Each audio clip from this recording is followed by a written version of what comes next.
NCP के अध्यक्ष और केंद्रीय कृषि मंत्री शरद पवार ने कहा है कि आम चुनाव के बाद एनडीए सरकार बनने की संभावना जरा कम है और उन्होंने ये भी कहा है कि उन्हें नहीं लगता कि एनडीए को भी 272 का आंकड़ा पार करने में आसानी होगी और ऐसे में ममता, नवीन पटनायक और के चंद्रशेखर राव की पार्टियां बीजेपी के बजाय यूपीए सरकार के साथ जा सकती हैं, क्योंकि उन्हें नहीं लगना कि ये पार्टियां बीजेपी को समर्थन देंगी और ऐसे में नए दलों के साथ एक और सरकार बनाई जा सकती है जो कि थर्ड फ्रंट और यूपीए की मिलीजुली सरकार हो सकती है। भारतीय जनता पार्टी को सरकार से अलग रखने के लिए एक नया तुरूप का पत्ता शरद पवार की तरफ से, और ये बात कही जा रही है उन व्यक्ति के द्वारा जो फिलहाल यूपीए में हैं और यूपीए की तरफ से ही अब ये कहा जाने लगा है आसान नहीं है सरकार इस बार यूपीए के लिए बनाना। और यही बात कमोबेश कही जा रही है उत्तर प्रदेश के मुख्यमंत्री अखिलेश यादव के द्वारा, और उन्होंने मुलायम सिंह यादव की तर्ज पर ही केंद्र में तीसरे मोर्चे की बात की है और कहा है कि सरकार तो तीसरे मोर्चे की ही बनेगी। और ये बात उन्होंने अपने प्रचार के सिलसिले में मुंबई में सोमवार को कही। कोई तीसरे विकल्प खुला है, तीसरी ताकत की पार्टियां ज्यादा सीटें जीत करके आ रही हैं। मैं समझता हूं देश को जरूरत है कि तीसरे मोर्चे की सरकार बने।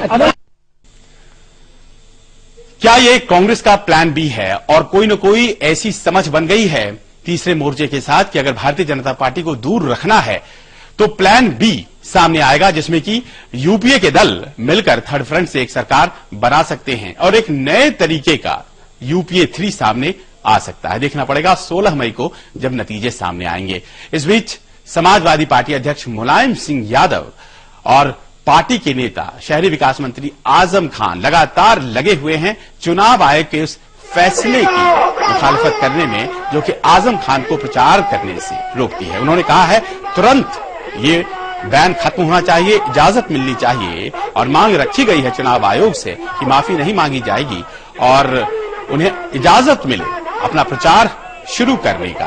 आजम खान को मुलायम सिंह मैनपुरी में रैली कर रहे थे और एक बार फिर उन्होंने बीजेपी और मोदी पर निशाना साधा।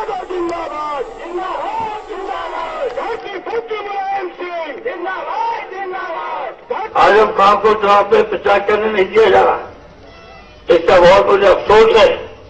मैं चुनाव आयोग से कहना चाहता हूं कि आजम खान को आकर चुनाव प्रचार करने का अवसर करने दिया।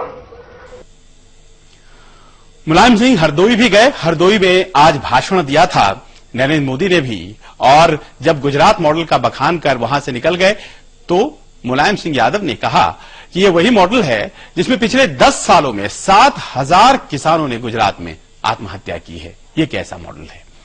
और हम बात अब नरेंद्र मोदी के अलावा दूसरे बड़े नेता भारतीय जनता पार्टी के लाल कृष्ण आडवाणी की भी कर लें, क्योंकि उनकी जो आधिकारिक वेबसाइट है उसे ही एक पाकिस्तानी हैकर ने हैक कर लिया और उसने वेबसाइट पर फ्री कश्मीर नाम का एक मैसेज भी डाल दिया। हैकर का नाम मोहम्मद बिलाल है और उसने आडवाणी की वेबसाइट में पाकिस्तान जिंदाबाद के नारे लिखे हैं, साथ ही कश्मीर में सेना के हस्तक्षेप को खत्म करने की बात कही है।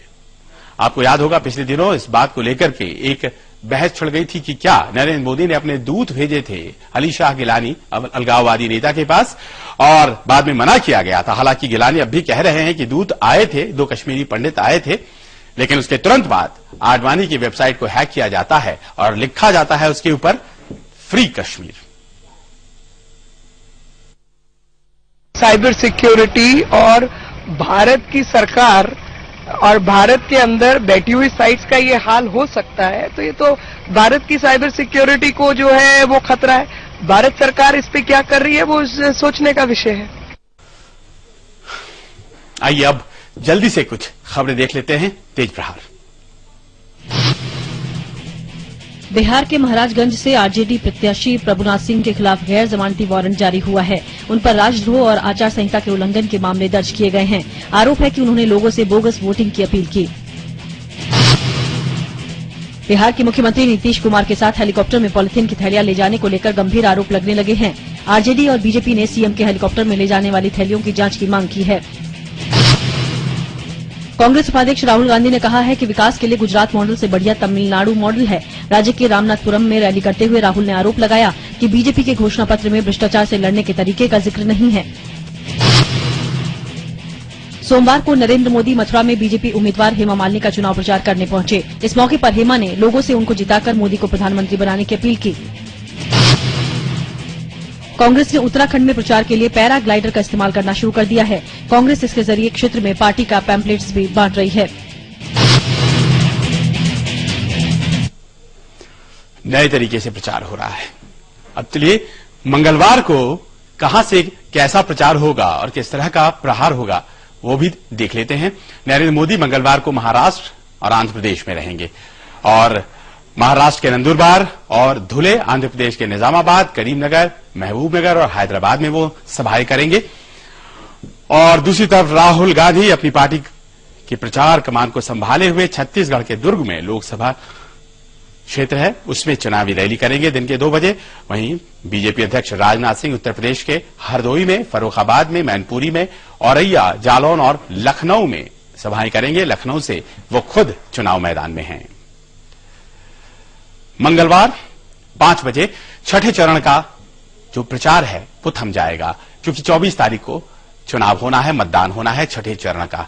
और आज ही ये बात कही है हरदोई में नरेंद्र मोदी ने कि जब चुनाव खत्म हो जाएंगे और अगर दागी एमपीज चुनकर आते हैं तो एक पैनल बना लिया जाएगा और 1 साल के भीतर वो सारे मामलों पर सुनवाई हो जाएगी जो कि सांसदों से जुड़े हुए हैं। और अगर वो दागी सांसद हैं तो फिर भारतीय जनता पार्टी के सांसद भी नहीं बचेंगे।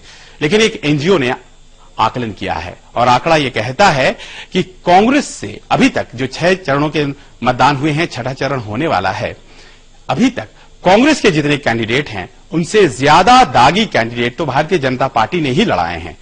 तो ऐसे में कहा जा सकता है कि अगर मोदी जी चुने जाते हैं तो फिर उन्हें सफाई अपने घर से ही शुरू करनी होगी। आज बस इतना ही, हमें दीजिए इजाजत, नमस्कार।